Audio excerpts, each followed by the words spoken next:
नमस्कार दोस्तों, स्वागत है आप सभी लोगों का स्टडी ग्लोव्स पर। दोस्तों, भारत के अंदर गन कल्चर बढ़ता हुआ जा रहा है और भारत के अंदर जिस तरीके से बॉलीवुड फिल्म्स बन रही हैं और गैंगस्टर्स को उसके अंदर बढ़ावा दिया जा रहा है, यह वाकई में भारत के यूथ के ऊपर एक बहुत बड़ा प्रहार है। एक बहुत बड़ा सवालिया निशान यह खड़ा होता है कि आखिरकार वो यूथ किस चीज को डिसाइड करे।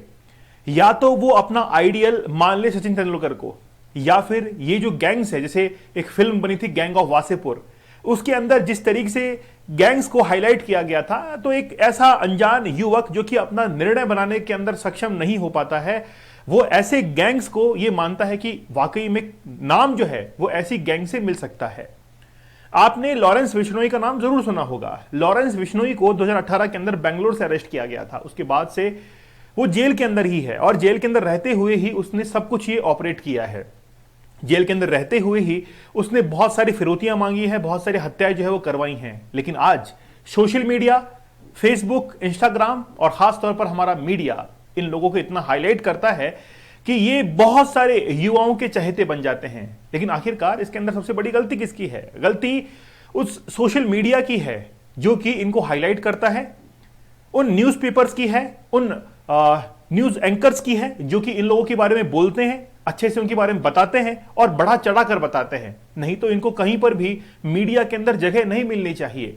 इनको छिपाकर बहुत जबरदस्त जो है वो सजाएं मिलनी चाहिए। लेकिन आखिरकार ये बहुत हाईलाइट होकर सामने आते हैं। तो जब किसी युवा के सामने कोई आइडियल नहीं होता है, उसका हीरो नहीं होता है, तो फिर वो इनकी तरफ शिफ्ट होने लगता है। आज एट प्रेजेंट कंडीशन यही है। आज इंडियन यूथ के सामने ऐसे कोई हीरोज जो है वो डेवलप नहीं हुए हैं, या उन हीरोज को डेवलप नहीं किया जा रहा है, उनको हाईलाइट नहीं किया जा रहा है। अगर आज हमारी सोसाइटी के अंदर कोई भी नेक काम करता है जो कि हमारे समाज की मदद करता है, उसको हाईलाइट ना करते हुए बात की जाती है लॉरेंस बिश्नोई की। आप मुझे बताइए कि लॉरेंस बिश्नोई का वो जो इंटरव्यू वायरल हुआ था न्यूज चैनल के ऊपर, आखिरकार उसको पब्लिकली क्यों किया गया? क्यों उस गैंगस्टर की इतनी हिम्मत होती भी है तो फिर पब्लिकली उसको वीडियो को क्यों सबको दिखाया गया? पुलिस अगर अपना काम करना चाहती तो फिर उसको वीडियो को वहीं पर दबाते हुए उसके ऊपर शिकंजा कसती। लेकिन पुलिस प्रशासन जो है वो ये चाहता था कि वीडियो पब्लिक के सामने आए, क्योंकि न्यूज चैनल को अपनी रेटिंग जो है उससे बढ़ानी थी। उस रेटिंग के चक्कर के अंदर आज लॉरेंस बिश्नोई इतना हाईलाइट हो चुका है। तो आप लोग मुझे खुद बताइए कि आखिरकार गलती किसकी है? तो रिसेंटली पंजाब, हरियाणा, दिल्ली के अंदर ये गैंग्स जो है काफी एक्टिव हो चुकी हैं। हम लोग बात करेंगे कि आखिरकार ये गैंग्स की शुरुआत कहां से हुई थी। लेकिन इस व्यक्ति को पहचानिए आप लोग। इस व्यक्ति का नाम है हाजी मस्तान। हाजी मस्तान, जिसका जन्म 1926 के अंदर तमिलनाडु के अंदर होता है और उसके बाद में 8 साल की उम्र में अपने पिता के साथ में ये मुंबई के अंदर शिफ्ट होता है। मुंबई के एक ऐसे इलाके के अंदर जहां पर बहुत ज्यादा डेंसिटी है, पीपल डेंसिटी ज्यादा है, और वहीं पर इनके पिता ने एक साइकिल की दुकान, साइकिल रिपेयरिंग की दुकान खोली। इस व्यक्ति ने लगभग ये मान के चलिए कि 20 साल की उम्र होते होते इसने कुछ कारोबार जो है शुरू कर दिया। और वो कारोबार ये था कि पोर्ट्स के ऊपर, बंदरगाहों के ऊपर जो भी सामान की आवाजाही होती है वो इसके कंट्रोल में आने लग गई थी। और वहां पर गोल्ड की स्मगलिंग करना, ड्रग्स वगैरह की स्मगलिंग करना, खासतौर पर ड्रग्स का फिर भी कम था, लेकिन गोल्ड का अगर स्मगलिंग होता तो हाजी मस्तान का यहां पर नाम आता था। और फिर इसके ऊपर ही फिल्म बनती है भारत के अंदर, जिसके अंदर अजय देवगन महत्वपूर्ण भूमिका अदा करते हैं। क्या आज हमारे देश के अंदर ऐसे लोगों की कमी है जिनके ऊपर फिल्म आसानी से बनाई जा सकती है? और उन वॉर हीरोज के ऊपर जो कि आज भारत के लिए कुर्बान होते हैं, उनके ऊपर फिल्में जो है वो कम बनती है। लेकिन लोगों को जैसा मसाला पसंद होता है, बॉलीवुड भी वैसा ही परोस देता है और उसके बाद में इनका बहुत हाईलाइट जो है वो भी होता है। तो हाजी मस्तान ने शुरुआत की थी बॉम्बे के अंदर।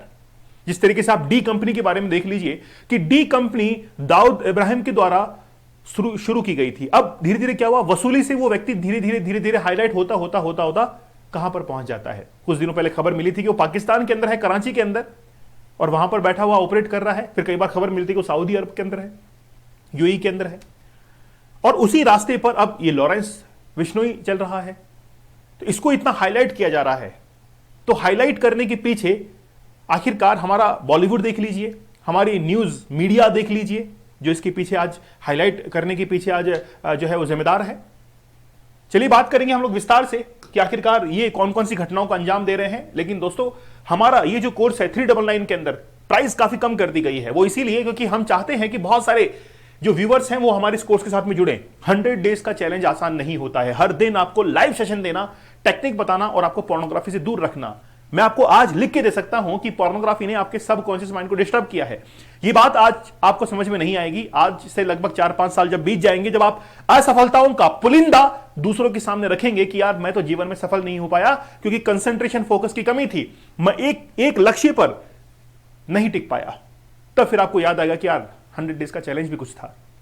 100 दिनों तक अगर आप किसी चीज के बारे में प्रयास करेंगे तो वाकई में वो चीज आपकी हो सकती है, वो लक्ष्य आप हासिल कर सकते हैं। इसीलिए हमने कोर्सेज की प्राइस डाउन कर दी है। हमारा जो लेवल 3 है वो स्टार्ट होने वाला है, आप लोग जरूर ज्वाइन कीजिए, क्योंकि इसके अंदर हम लोग टारगेट्स की बात कर रहे हैं, लक्ष्य की बात कर रहे हैं कि आप अपने जीवन के अंदर लक्ष्य को कैसे हासिल कर सकते हैं।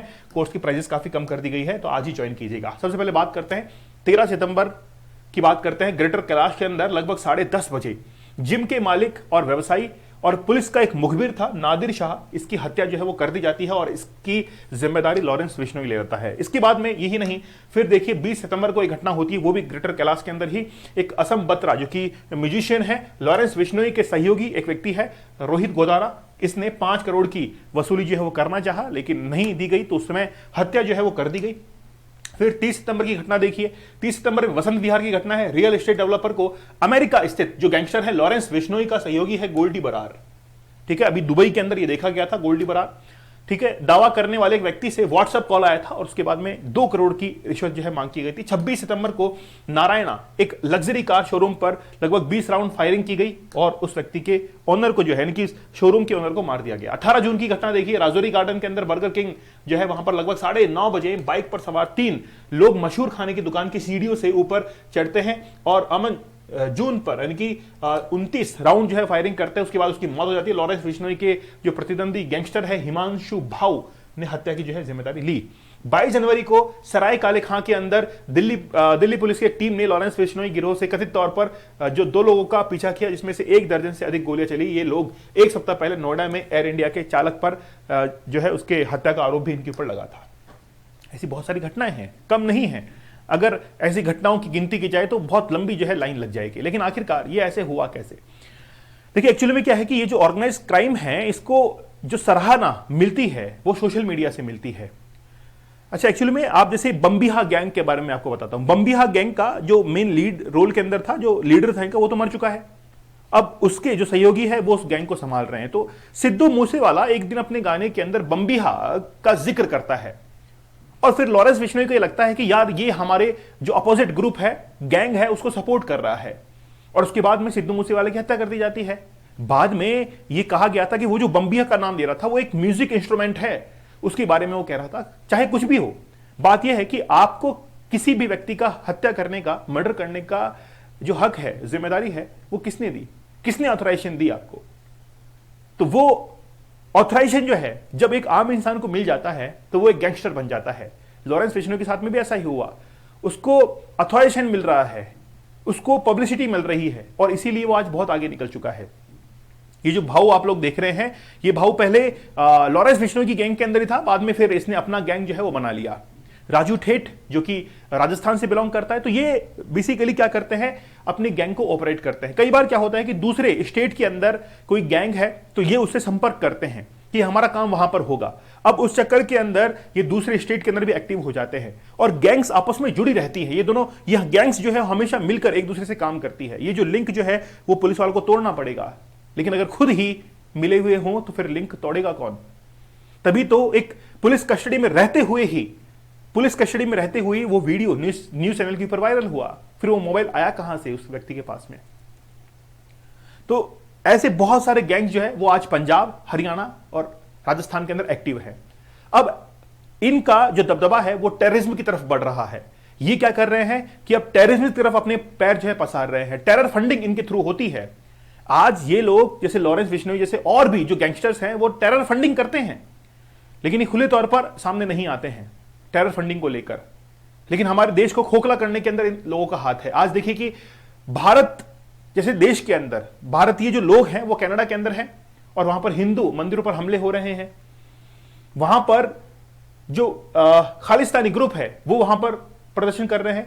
आज हमारे ही देश के अंदर आकर किसी दूसरे देश के लोग आपस में भिड़े प्रदर्शन कर रहे हैं यहां पर, तो क्या हमको कैसा लगेगा? फिर हमारा जो मैनेजमेंट है, हमारा जो पूरा का पूरा सिस्टम है वो कहां पर जाएगा? फिर वो तो खत्म हो जाएगा, क्योंकि वो सिस्टम तो हमारे लिए बना है। लेकिन अगर वो सिस्टम ही खराब हो जाएगा और ये लोग आकर खराब कर देंगे तो फिर हमारे देश के अंदर पूरी तरीके से ये जो डेमोक्रेसी है वो कोलैप्स करने लग जाएगी।